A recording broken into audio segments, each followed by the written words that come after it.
اس طرح سے ابھی ہمارے ملک میں دلی میں جو بلاسٹ ہوا، کن لوگوں نے کیا؟ شروعاتی تحقیقات میں جو نام پیش کیے جا رہے ہیں مسلمانوں کے نام، کون سے مسلمان ہیں یہ لوگ؟ کیا چاہتے تھے اور اس سے حاصل کس کا فائدہ ہوا؟ جن نوجوانوں نے یہ راستہ اختیار کیا، اگر میری بات وہ سنتے ہیں تو توجہ چاہتا ہوں، کس کا بھلا کیا ہے؟ ان جماعتوں نے اس طرح کے قتل و غارت سے، اس طرح کے بلاسٹ سے کس کا بھلا کیا ہے؟ امت کا، اسلام کا، مسلمانوں کا، ملک کا، کس کا؟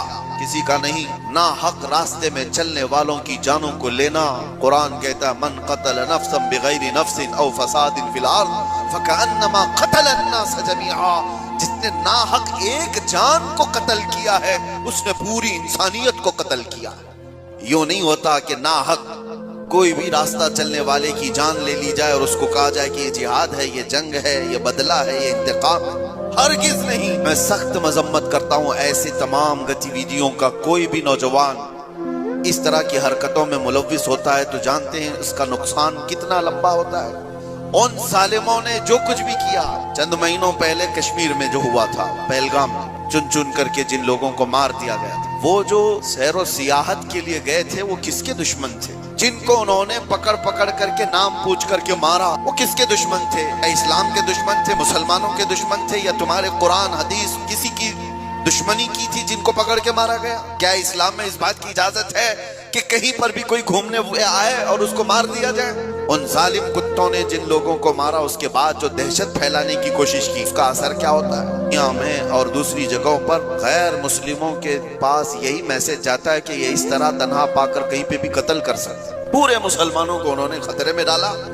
میری ان باتوں کو کچھ لوگوں تک مجھے پتا ہے پہنچتی ہوں گی، اور وہ شدت پسندی میں کہتے ہیں کہ شاید یہ بھی یہاں کی مصلحت پسندی اور حکمت پسندی کے اعتبار سے بات کر رہے ہوں گے۔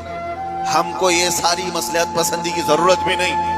ہم کسی کی جی حضوری کرنے کے لیے بات نہیں کر رہے ہیں۔ ہم بات اس لیے کر رہے ہیں کہ میرے دین پر جب کبھی دھبا لگنے کی صورت آئے تو ہم چیخ کر کے بولیں گے، چاہے وہ ہمارے اندر موجود کوئی منافق ہو، اس کو بھی پکڑ کر کے ہم بے نقاب کریں گے کہ اس کا تعلق میرے مصطفیٰ کی ذات سے ہو ہی نہیں سکتا۔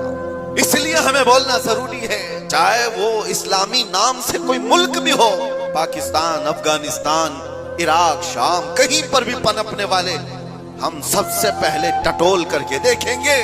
تمہارے چہرے کو دیکھ کر، تمہاری داڑھی کو دیکھ کر، تمہارے جبے کبے کو دیکھ کر، تمہارے نظام حکومت کو دیکھ کر ہم یہ نہیں سمجھ لیں گے کہ یہ خلیفہ آ گیا ہے، یہ اسلام کا بول بالا آ گیا ہے۔ سب سے پہلے ہم ٹٹول کر کے دیکھیں گے کہ اس کی سیرت صدیق اکبر سے ملتی ہے یا نہیں، فاروق اعظم سے ملتی ہے یا نہیں۔